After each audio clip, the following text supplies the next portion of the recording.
Hello and welcome back. Today we are going to go over parts 9 and 10 of the N400 form, the application for U.S. naturalization for U.S. citizenship.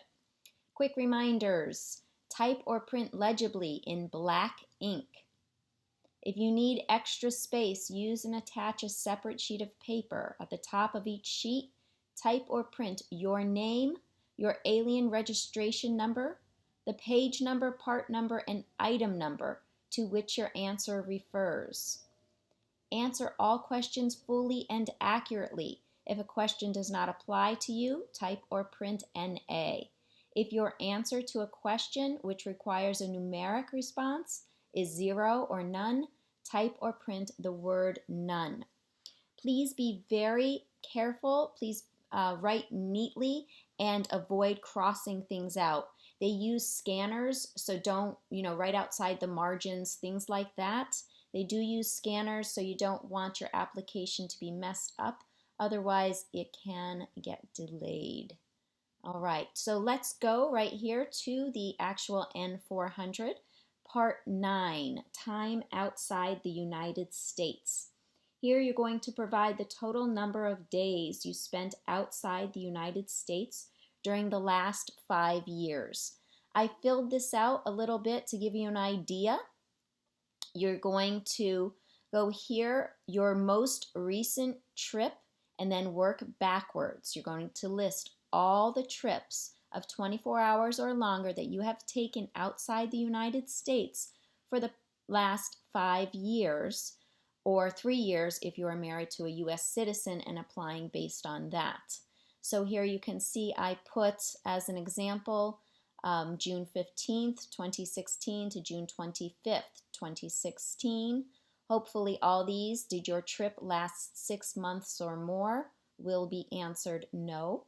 Country which you traveled, England here, I put total days 10, and you're going to list your trips in order, starting with the most recent. So you can see here, I put down I went on a trip once a year, 2016, 2015, 2014. Total days outside the United States for each trip, 10, 8, 61. Added together, that makes 79 days, which I will put right up here. And how many trips do I have? 3, and I'll put that right there. Okay, if you had more trips, use additional sheets of paper. That's all, and attach them to the end of the form. And then don't forget to put all that information that we talked about before on each additional sheet of paper. Okay, this is very important. This section is very important because it will answer the questions about continuous residence and physical presence requirements for naturalization. So that's why these numbers are so important. Continuous residence means that the applicant has maintained residence within the United States for the required period of time, and that you did not leave the United States for long periods of time, such as absences of more than 6 months, okay, or absences in excess of 1 year. That is going to maybe disrupt your continuous residence. Also, your physical presence. They want to make sure that you have been physically present in the U.S. for the required amount of time. Okay, I will put this link below so you can check that out more thoroughly. Continuous residence and physical presence requirements for naturalization. All right, so that is part 9, time outside the United States. Let's move on here. Part 10, information about your marital history. What is your current marital status? And you're going to select your marital status on the date you file your N400. Okay? Please do not put separated unless you are legally separated. Doesn't count if you just moved out. Okay? All right.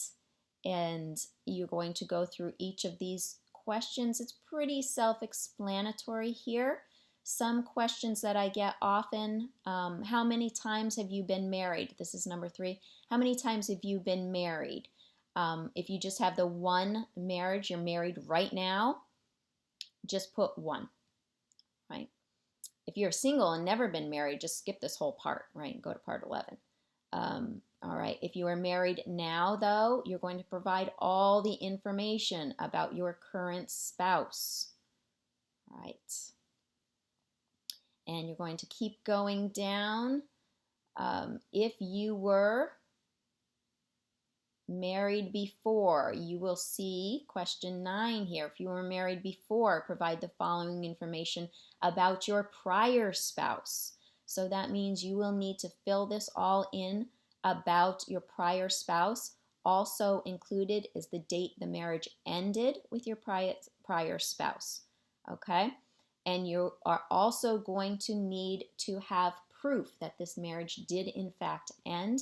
You will need to submit the divorce decree or annulment or death certificate, anything like that, that definitely says your marriage has ended before you were married again.